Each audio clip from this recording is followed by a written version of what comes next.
থেকে 2 মিনিটের ভিতর বলে শেষ করব। সেটা হলো, আপনারা জানেন বিশ্বায়নের এই যুগে ইসলামের অনেক পুরাতন ফিতনা আছে যেগুলো আমাদের বাংলাদেশে আসছে। তার ভিতরে একটা বড় ফিতনা যেটার সামনে আমরা বড়সড়ভাবে মোকাবেলা করতে হবে, সেটা হলো ইনকার হাদিসের ফিতনা, হাদিস অস্বীকারের ফিতনা।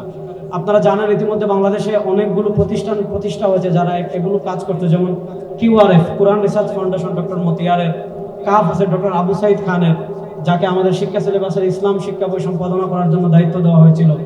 এজন্য আজকে যারা এখানে এসেছেন আমি তাদের কাছে একটা অনুরোধ করে আমার বক্তব্য শেষ করছি। আমাদের আকাবিরিন দ্বীনের সবাই কাজ করেছেন, ইসলামের যে দিক থেকে যে ফিতনা আসছে সেই ফিতনা যেভাবে মোকাবেলা করা দরকার এইভাবে করছেন। বর্তমানে বিশ্বায়নের এই যুগে বাংলাদেশে ইনকার হাদিস অস্বীকারের যে ফিতনা, এটা মোকাবেলা করার জন্য আমরা চূড়ান্ত প্রস্তুতি গ্রহণ করব। বিশেষ করে আমাদের তালেবুল ইলম ভাইরা যারা আছেন তাদেরকে আমি বলবো, এ বিষয়ে আমাদের আকাবিররা প্রচুর লিখেছেন। শেখুল ইসলাম জাস্টিস মুফতি মোহাম্মদ তাকি উসমান হাফিজাল্লাহ, তার হুজ্জতে হাদিস আমরা পড়ব।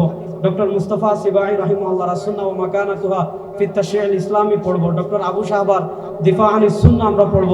এছাড়া ডক্টর আব্দুল গনি আব্দুল মাজিদের হুজ্জিয়াতুস সুন্নাহ পড়ব। এই ব্যাপারে বিস্তারিত যে বইগুলো আছে এগুলো আমরা পড়ব।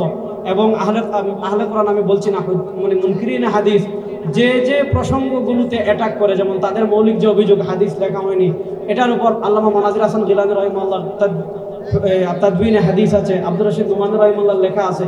এগুলো আমরা ব্যাপকভাবে সংগ্রহ করে যারা শাস্ত্রজ্ঞ ফন্নি আলেম আছেন তাদের সান্নিধ্যে থেকে আমরা এই ফিতনা মোকাবেলার জন্য প্রস্তুতি গ্রহণ করব। আল্লাহ আমাদের সবাইকে কবুল করুক। আসসালামু আলাইকুম ওয়া রাহমাতুল্লাহ।